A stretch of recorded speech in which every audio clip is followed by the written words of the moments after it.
Gezi, congratulations, a comprehensive victory up there. How would you assess the performance from start to finish? Yeah, obviously it was a slow start. Apparently, I thought I started all right, but yeah, it was a slow start when you look at the stats. But you know, regardless how well I played, Josh was nowhere near today. I'm not sure.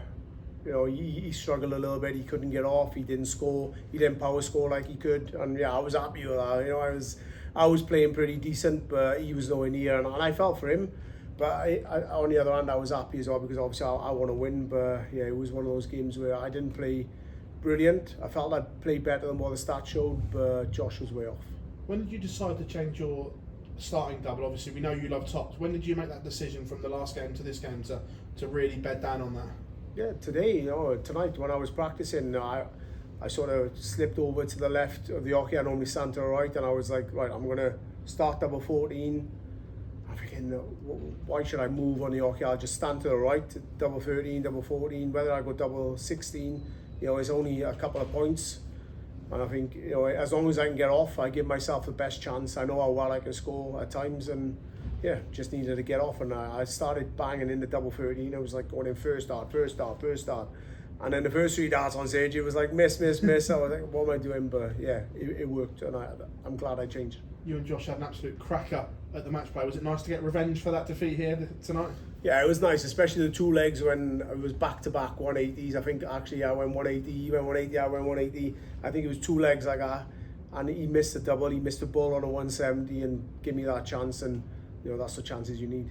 Luke Littler, up next, you excited for that? You two seem to bring the best out of each other when you play. It could be an absolute cracker tomorrow. Yeah, I mean, Luke was fantastic in his first game against Gian, and I know I feel for him because like he's playing brilliant as well.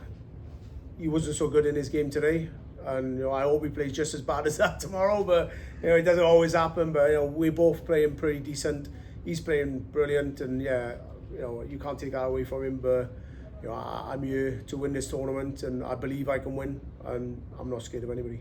Cheers, Gezi, well done today. The game against Josh at the match play was mentioned. Was that maybe an extra 1 or 2% motivation for tonight?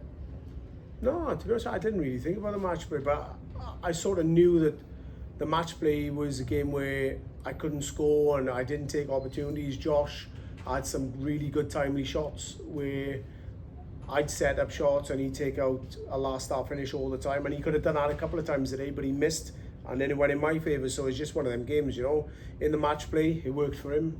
The luck was on his side, and yeah, I played a little bit better. The luck was on my side today. In those previous wins that you've got over Luke Littler, what do you think the key ingredient has been to get the victory on your side?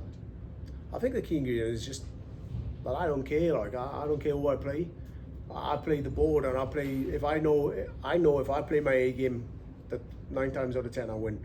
And I think all the other players are scared of him before they even get on the board. Like Phil Taylor used to be years ago. But to be honest with you, I know if I turn up tomorrow, I'll win. If I don't turn up, it's going to be a tough game, and I'll probably lose. But if I turn up, I win.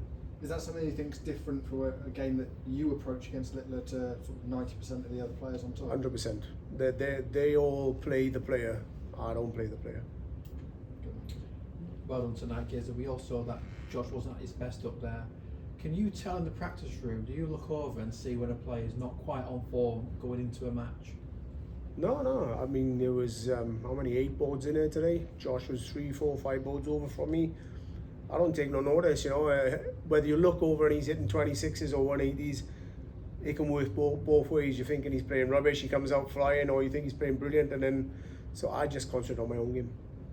How would you assess this year? Because I remember last year you always said that this year you are going to focus, you want to, when you want to get back to your best. And to be fair to you, you've been absolutely brilliant this year, justified the Premier League spot. But from your point of view, how good has it been? Has it met your expectations? Not so much in TV events and Premier League and stuff like that, but floor events, you know, I've started to turn up to a lot more. I've got myself back up to, you know, Pro Tour #1. I'm Players Championship Finals #1 on the ranking. I'm up in the top 5 of the European finals. So yeah, I'm playing well this year. But when it comes to majors, I need to really stamp my authority and get back to where I need to be, or where I should be. You mentioned getting back to where you've been in majors. It has been a while since lifting a ranking major. Is that something on your mind when you enter these big TV tournaments now? Yeah, definitely. I want to win tournaments. You know, the more tournaments you win, the more ranking points you get. So I'm eager to get one, but if I don't, as long as I'm more consistent, getting to quarters, semis, finals, stay in the top 8, that's all that matters. You know, I want to win tournaments, but it's not a be all and end all. The World Championship I want to win because obviously it's big ranking points, and you know it eases the pressure for 2 years. So apart from that one, I don't care. Cheers, Gezi. Thanks for your time. Congratulations, Gezi. You were following a really swift match from Luke Littler there. Was it in your mind at all to, put out a statement win of your own? No. To be honest, I don't care about any other game or anybody playing. As long as I'm winning, a win's a win. If I'm playing rubbish, I'm playing good. Every game is different. I know Luke didn't play brilliant today like he did his first game, but his next game could be like his first game. You know, every game's different, every day's different. So, you know, I just take every day as it comes, every game as it comes, and you know, I know how well I can play. I know how well Luke can play. It's going to be a good game, hopefully. And how pleasing was it to get the job done in the fashion that you did against Josh? Did you expect a lot more from him? Yeah, I did, but I also knew that Josh over the last 18 months has been playing brilliant. But the last 6 weeks, I think he's sort of slipped off a little bit. I'm not sure why. But I knew if I started well early on and put him under pressure, that maybe he wouldn't be as good as he has in the last 18 months. And you know, he's fantastic. He'll get back to where he should be, but for some reason over the last couple of months or the last couple of weeks, he hasn't been what he has been. And you touch on starting well there. How important is that tomorrow against Luke? It's important in every game, not just against Luke. You know, if you don't start, you can't score, you can't win legs. And he showed today, you know, Mike the Decker, Darryl Gurney. I mean, them games where you just can't get off and it's frustrating. But yeah, as long as I get started, give myself the opportunity, I'll be fine. Thanks, guys. Thanks everyone. Cheers, Gezi. Cheers, Gezi.